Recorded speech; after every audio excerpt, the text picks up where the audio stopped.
ሰላም እንዴት ናችሁ? ትዕግስት ነኝ። የስነ ልቦና ባለሙያና እንዲሁም ሰርቲፋይድ ፓረንቲንግ ኮች። ብዙ ጊዜ በጣም ልብ የማንለው ግን በጣም ጠቃሚ ነው ብዬ የማስበው ነገር ላጋራችሁ ዛሬ።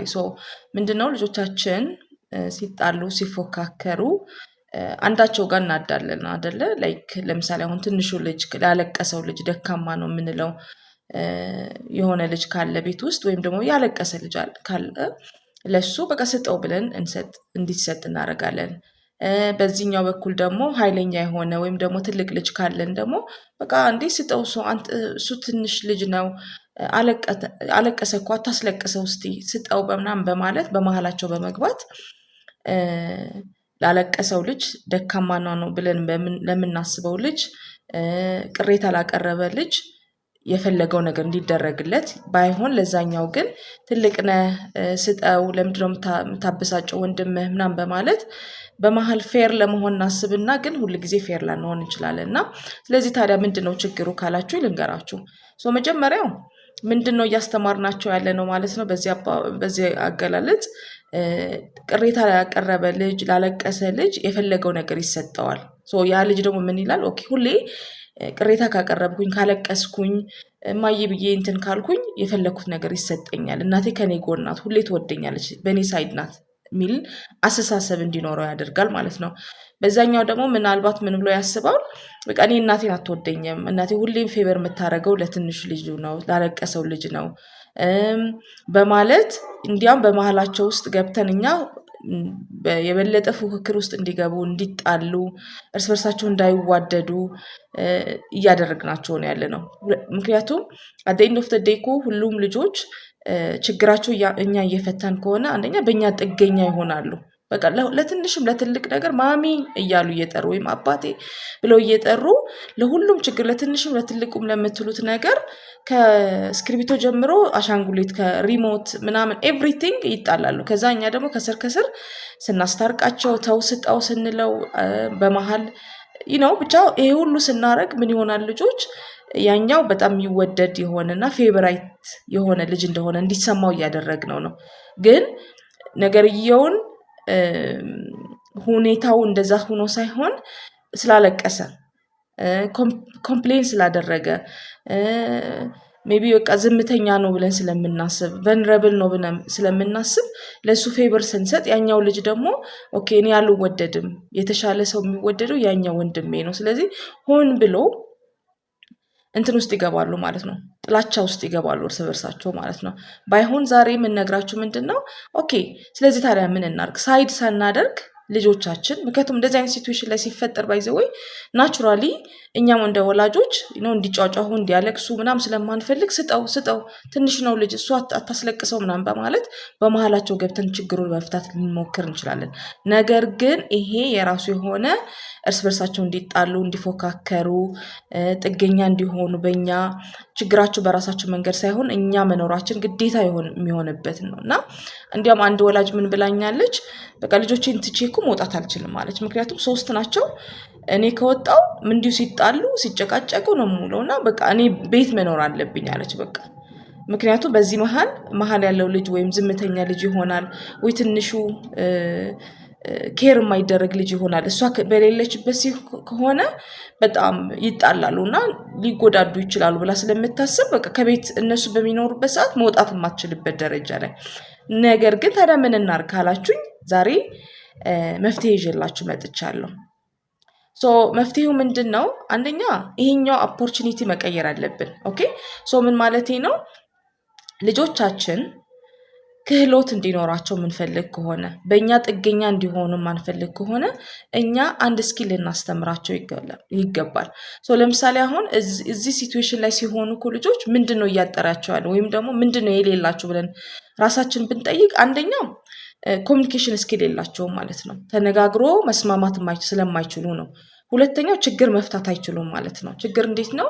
አንድ ነገር የኔ ነው ብለው የነሱ ካልሆነ ደግሞ ተራ በተራ መጫወት እንደማይችሉ እሱ ችግር ስላለባቸው ነው እየተጣሉ ያሉት። ኦኬ ስለዚህ ችግር መፍታት ስለማይችሉ ኮሚኒኬት ማድረግ ስለማይችሉ ተራቸው መጠበቅ ስለማይችሉ በእነዚህና በተለያዩ ምክንያት ክህሎት ስለሌላቸው ልጆች የግድ የኛ መኖር ግዴታ ይሆንባቸዋል ማለት ነው። ወይም ደግሞ እኛ መሀላቸው ላይ የገባን ከስር ከስር ተው አትጣሉ ምናምን ካላልን በስተቀር ራሳቸው ችግራቸው መፍታት አይችሉም ማለት ነው። ስለዚህ ይሄን እንደዚህ አይነት ሲፈጠር ይሄን አጋጣሚ እንድንጠቀምበት ነው ዛሬ ልነግራቸው የፈለኩት። ምንድነው ካላችሁኝ የሆነ ነገር በመሃላቸው ይሄን እንደዚህ አይነት ነገር ሲፈጠር እኛ ቀድመን እንዴት ማድረግ እነዚህ አይነት ኮንፍሊክት ሲፈጠር እንዴት ነው ችግራቸውን እንዴት ነው የሚፈቱት ብለን ቀድመን ብናስተምራቸው ግን እኛ ብንኖርም ባንኖርም ችግራቸው ራሳቸው ይፈታሉ ማለት ነው። ሶ እዚህ ጋር ማቆም ያለብን ወይም ደግሞ ማድረግ የሌለብን ነገሮች መጀመሪያ ልንገራችሁ። አንደኛ ምንድነው ማቆም ያለብን? ሳይድ መያዝ። ቅድም እንደነገርኳችሁ ለትንሹ ላለቀሰው ምናምን ማዳላት የለብንም። ኦኬ። ሁለተኛ ማቆም ያለብን ነገር መጮህ።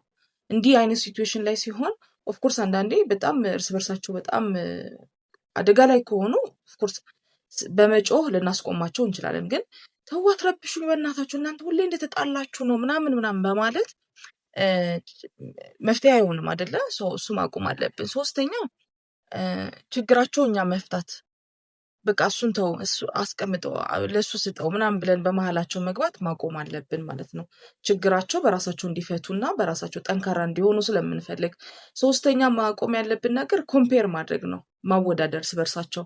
ለምሳሌ በምን እናወዳድራለን? ብዙ ጊዜ የምንሳሳተው እሱ ትንሽ ነው፣ እሱ ትልቅ ነው፣ አንቺ ሴት ነሽ፣ እሱ ወንድ ነው ምናምን በማለት ኮምፔር እናደርጋቸዋለን አወዳድረን። ስለዚህ ለዚህ ስጠው ብለን እኛ ራሳችን ችግራቸው እኛ እየፈታን ነው። አት ሴም ታይም ደግሞ እኛ ራሳችን ኮምፔር እያደረግናቸው ነው። ይሄ በጣም ማቆም አለብን። ሌላ ደግሞ ይሄ ስም መስጠት። አንተ ሁሌ እንደተጣላህ ነው፣ አንተ ሁሌ በቃ በመጫው ነው ችግርህን የምትፈታው፣ ኦር እንደዚህ ነው ስም መስጠት ማለት ነው። አልቃሻ ነህ አንተ በቃ ምናምን የሚለው ነገር እዚህ ላይ ማቆም አለብን። ታዲያ ምንድነው ማድረግ ያለብን ካላችሁኝ 5 ስቴፖች እነግራቸዋለሁ። እነዚህ 5 ስቴፖች ምንድን ናቸው? ልጆች እንደዚህ አይነት ሲቹዌሽን ላይ ሲሆኑ ምንድን ነው እንዴት አድርገን ነው እኛ መፍትሄ የምንሰጣቸው እንበልና በእንትን የተጣሉት አንዱ ልጅ ለምሳሌ አሁን 2 ልጆች ተጣሉ እንበልና ሁለቱም ልጆቻችን ቲቪ እያዩ ነው ለምሳሌ እንበል። አንዱ ልጅ ምን ማየት ፈለገ? ፓፓትሮል ማየት ፈለገ እንበል። ኦኬ። ሁለተኛው ልጅ ደግሞ ሜቢ ቶም ኤንድ ጄሪ ወይም ደግሞ ጌም መጫወት ፈለገ በPS5 ኦር ሳምቲንግ በቴሌቪዥን ማለት ነው። ሁለቱም የኔ ተራ ነው ወይም ደግሞ አምጣው እኔ ነው መጀመሪያ ማየው ይሆናል። የተጣሉና በቃ የተጨቃጨቁ ነው እንበል። ስለዚህ መጀመሪያ ላይ ልክ እንደዚህ አይነት ጭቅጭቅ ውስጥ ሲሆኑ ተው ምናምን ብለን ከማድረጋችን በፊት አሁን እነዚህ 5 ስቴፖችን እየነገርኳቸው ነው። ስለዚህ መጀመሪያ ማረጋጋት አለብን። እኛ መጀመሪያ መረጋጋት አለብን። አት ሴም ታይም ደግሞ ማሚ የኔ ነበር እኮ ምናምን ብሎ እየተጫጫሁ አይደለም የሚመጡብን እኛ ዳኛ እንድንሆንላቸው አይደለም። በዛ ሰዓት ላይ እንዲረጋጉ ትንፋሽ እንዲወስዱና ኦኬ እንደዚህ ሆናችሁ ላወራችሁ አልችልም። ስለዚህ መጀመሪያ ላይ ተረጋጉ፣ እንዲረጋጉ እናደርጋለን። ኦኬ። ከተረጋጉ በኋላ ሁለተኛው ስቴፕ ላይ እንሄዳለን። ሁለተኛው ስቴፕ ደግሞ ምንድነው? ችግሩን በግልጽ መግለጽ ነው። ምን ማለት ነው? እንደዛ እየተጫጫሁ መጡ እኛ ጋር አይደለ? ከዛ ተረጋጉ አልናቸው፣ ተረጋጉ። ሁለተኛ ምንድነው የተፈጠረው ብለን እንሰማቸዋለን። ኦኬ። ምንድነው የተፈጠረው ብለን ስናስብ ስንጠይቃቸው መጀመሪያ ይሄ እንደዚህ ነበር ከዛ እንደዚህ ምናምን ብለው ችግሩን ይገልጻሉ እና ሁኔታው ይነግሩናል። አት ሴም ታይም ደግሞ ሁኔታው ምን እንዲሰማቸው እንዳደረጋቸውን ቢገልጹልን ደግሞ የተሻለ ነው። ለምሳሌ አሁን የኔ ተራ ነበረ ወይም ደግሞ እንዴ ማሚ እሱ ብቻ ነው እንደሚያየው ምናምን እያሉ አይደለ? ኖ አንድ ሰው ብሌም አናረግም። ምንድነው የተፈጠረው? ከዛ ችግራቸው ተራ በተራ በመሃል ኢንተራፕት ከማድረጋችን በፊት ተው ምናምን ከማለታችን በፊት ሀሳባቸው ወይም ደግሞ ችግሩ ምን እንደተፈጠረ ማዳመጥ። ስለዚህ የመጀመሪያው ልጅ ሀሳቡ ይገልጻል፣ ምን እንደተፈጠረው በራሱ ቋንቋ ይናገራል። ሁለተኛው ልጅ ደግሞ ሀሳቡ ምን እንደተፈጠረ፣ ለምን እንደዛ እንደተፈጠረና ምን እንደተሰማ ሀሳቡ እንዲገልጽ እናደርጋለን ማለት ነው። እዚህ ጋር ኮሚኒኬሽን ስኪላቸው እንዲያዳብሩ እያደረግነው ነው ማለት ነው። ምክንያቱም ምን እንደተፈጠረ በራሳቸው አንደበት ችግራቸው እየተናገሩ ነው። which is ይሄ ኮሚኒኬሽን ስኪል እየተማሩ ነው፣ ወይም ደግሞ ኮሚኒኬት ማድረግን እያስተማርናቸው ነው ያለው። ከዛ ቀጥሎ ሶስተኛው ደረጃ ምንድነው? ችግሩን ከተናገሩ በኋላ ችግሩን መለየት ምንድነው የተፈጠረው? ኦኬ ስለዚህ ሁለቱም የመጀመሪያ ልጅና ትልቁ ልጅና ትንሹ ልጅ ሁለቱም ተመሳሳይ ነገር መፈለግ ይሆናል ችግሩ ያመጣው። ሁለቱም ቲቪ ማየት ፈለጉ፣ ግን ሁለቱም ቲቪ ነው ማየት የፈለጉት፣ ግን የመጀመሪያው ልጅም ሁለተኛው ልጅም የተለያየ ይሆናል የፈለጉት። ሁለቱም ተመሳሳይ ሰዓት ማየት ሲፈልጉ ግን የተለያየ ነገር ማየት መፈለጋቸውን ጸቡ እንዲነሳና እንዲከራከሩ እንዲጨቃጨቁ አረጋቸው ማለት ነው። ስለዚህ በግልጽ ምንድነው ችግሩ ምንድነው ብሎ ከመለየት መቻል ማለት ነው፣ እንዲለዩታል። ኦኬ አራተኛ ደግሞ መፍትሄ መፈለግ ነው። አሁን ኦኬ ምንድነው ታዲያ የምታረጉት? አሁን ችግሩን ነግራችሁኛል፣ ምንድነው የምታረጉት? አሁን ስለተረጋጉ ችግሩን በግልጽ አሁን ችግራቸውን በግልጽ ስለተናገሩ መለየት ስለቻሉ አራተኛ ደረጃ ላይ ታዲያ ምንድነው ልታረጉ ያሰባችሁት ብላችሁ እራሳቸው ጠይቋቸው። የመጀመሪያ ልጅ ለኔ ይሰጠኝ ይሆናል የሚለው፣ ሁለተኛው ልጅ ደግሞ ለኔ ይሰጠኝ ይላል። ስለዚህ ለምን ብላችሁ ልጆቻችሁን መጠየቅ። ከዛ በኋላ they will come up with solution። መፍትሄው ምንድነው? ኦኬ በቃ አሁን እዚህ ጋር ነው። አሁን ብዙ ጊዜ እሱ ትንሽ ነው፣ እሱ ትልቅ ነው፣ እሷ ሴት ናት ምናምን የሚለው ነገር ማስቀረት ያለብን ቅድም እንዳወራ ነው ማለት ነው። ራሳቸው መፍትሄ ያመጣሉ። ሜቢ ለምሳሌ አሁን እሺ ሁለታችን ጌም እንጫወት ይሆናል የሚሉት፣ ወይም ደግሞ ሁለታችን እሺ ፓፓትሮል እንይ ይሆናል የሚሉት። መስማማት ከሆነ ችግሩ መፍትሄው ኦኬ። ወይም ደግሞ ተራ በተራ ቲቪ እንጠቀም። ኦኬ ስለዚህ ስንት ደቂቃ 30 ደቂቃ ለኔ 30 ደቂቃ ለሱ፣ ኦር ደግሞ 15 ለኔ ለሱ 15። ኦኬ ከዛ ታይመር ሴት እናደርግላቸዋለን።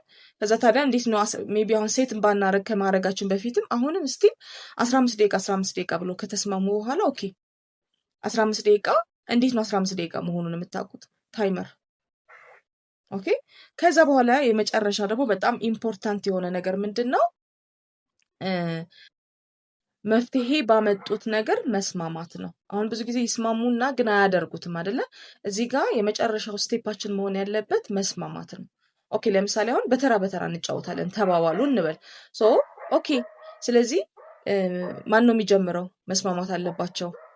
መፍትሄው ችግር ተራ በተራ እንጫወታለን ሲባባሉ መጀመሪያ ማን ነው ይጫወታል፣ ሁለተኛ ቀጥሎ ማን ነው የሚጫወተው የሚለው ነገር ኦልሬዲ ክሊር አድርገውታል ማለት ነው ባይ ዲስ ታይም አይደለ? ስለዚህ መስማማትና በተስማሙበት ነገር ደግሞ እንዲያደርጉ ኢንከሬጅ ማድረግ አለብን። ኦኬ ኦፍ ኮርስ መጀመሪያ ላይ በእርግጠኝነት የምነግራችሁ ኧረ በጣም ጮኬ እንዴት ነው ስርዓታቸው አላስይዛቸውም እንዴ ልትሉኝ ትችላላችሁ። ግን እንደተነጋገርነው ምንድነው ልጆቻችን በራሳቸው አንደኛ ችግራቸውን መፍታት የሚችሉ ልጆች ነው ማድረግ የምንፈልገው። ሲቀጥል ኮሚኒኬት ማድረግ ችግራቸው መግለጽ የሚችሉ ተራ በተራ ሀሳባቸው መግለጽ የሚችሉ ልጆች። ምክንያቱም ቤት ውስጥ እኛ እያልን በመሀላቸው እየገባን ምናምን የሆነ ችግራቸው የሚፈቱት አይደለም። ትምህርት ቤት ውስጥ የሆነ አድገው የሆነ ቦታ ላይ ሲደርሱስ ማን ነው በመሀል እየገባ ችግራቸው የሚፈታላቸው? ከአሁኑ ጀምሮ ይህን ክህሎት ማስተማር አለብን። ማስተማር ያለብን ደግሞ እኛ ነን ማለት ነው። ኦኬ ስለዚህ እነዚህ 5ቱ ስቴፖችን በመከተል ልጆቻችን በራሳቸው ችግራቸው እንዲፈቱ እኛ ደግሞ አንዳቸው ላይ ሳይድ ሳናረግ እዚህ ላይ ምንድነው መጨመር የምፈልገው ነገር ምንድነው? በመጀመሪያ 1 2 3 4 በጣም ብዙ በተደጋጋሚ እኛ እየገባን ሜቢ እነዚህ 5ቱ ስቴፖችን በመጻፍ አኑ ፓረንቲንግ ሶሉሽን፣ በነገራችን ላይ አኑ ፓረንቲንግ ሶሉሽን በሚለው የቴሌግራም ግሩፓችን ላይ በመግባት ይሄኛው እንትን ታገኛላችሁ። ስቴፖች 5ቱን ስቴፖች ማለት ነው። ኦኬ እነዚህ ስቴፖችን ፕሪንት አድርገን እንለጥፋለን። ስለዚህ ኮርነር ላይ ችግር የምንፈታበት መንገዶች ብለን እነዚህ 5ቱን ስቴፖችን እንለጥፋለን ኮርነር ላይ ማለት ነው። የሆነ ነገር ሲፈጠር እንደዚህ አይነት ነገር ላይ ሲሄዱ ችግራቸው እየተነጋገሩ የመጀመሪያ መረጋጋት፣ ስለዚህ እንዲረጋጉ፣ ሁለተኛ ይሄ ማድረግ፣ ሶስተኛ ይሄ ማድረግ እያሉ በራሳቸው በመጀመሪያ ላይ ኦብቪየስሊ እኛ ይሆናል እንዲያታርጉ እንደዚህ አርጉ። አሁን 4ኛ ስቴፕ ላይ ነን፣ አሁን 5ኛ ስቴፕ ላይ ነን፣ 6ኛ ስቴፕ ላይ ነን እያልን የምንሄደው። ኢቨንቹዋሊ ግን ምንድነው የምንፈልገው? የሆነ ነገር ሀፐን ሲያደርግ በዚህኛው ስቴፖችን እየተከተሉ በዚህኛው ስቴፖችን ቤት ውስጥ በለጠፍነው ስቴፖች እየተከተሉ ችግሮቻቸውን ይፈታሉ። አት ሳም ፖይንት ስቴፖችን መከተል ላይጠበቅባቸው ይችላል ስለሚያውቁት ማለት ነው። ይሄ አንደኛ እንደነገርኳቸው ደጋግሜ የምነግራችሁ መፍትሄ በራሳቸው እንዲያመጡ ያደርጋል። ሁለተኛ ደግሞ እነዚህ ኃይለኞች የሚባሉ ልጆችም ችግር መፍታት እንዲችሉ ያደርጋቸዋል በራሳቸው ማለት ነው። እነዚህ ዝምተኛ የምንላቸው ልጆች ቤታችን ውስጥ ያሉ ዝም የሚሉ የሚያለቅሱ ወይም ሁሌ ደግሞ የሆነ ሳምባዲ በመሀል ገብቶ የኔ ነው ብሎ ላይክ ነው ኃይለኛ የሆነ ሰው እንዳይወስዳቸው ወይም ደግሞ የሆነ ነገር የፈለጉት ነገር ለራሳቸው መቆም እንዲችሉ እያለማመድናቸው ነው ያለ ነው ማለት ነው። ኦኬ ስለዚህ ልጆቻችን ያለኛ ኢንቮልቭመንት እኛ በመሀል እየገባን ከስር ከስር ሳናስታርቃቸው ወይም ደግሞ ተው ሳንል በራሳቸው መንገድ መቆም እንዲችሉ የምናደርግበት መንገድ ይሄ ነው። ሞክሩትና ሀሳባችሁ አስተያየታችሁ ኮሜንት ላይ ጻፉልኝ እና ኮሜንት በማድረግ ፋሚሊ ሁኑ። ደህና ዋሉ።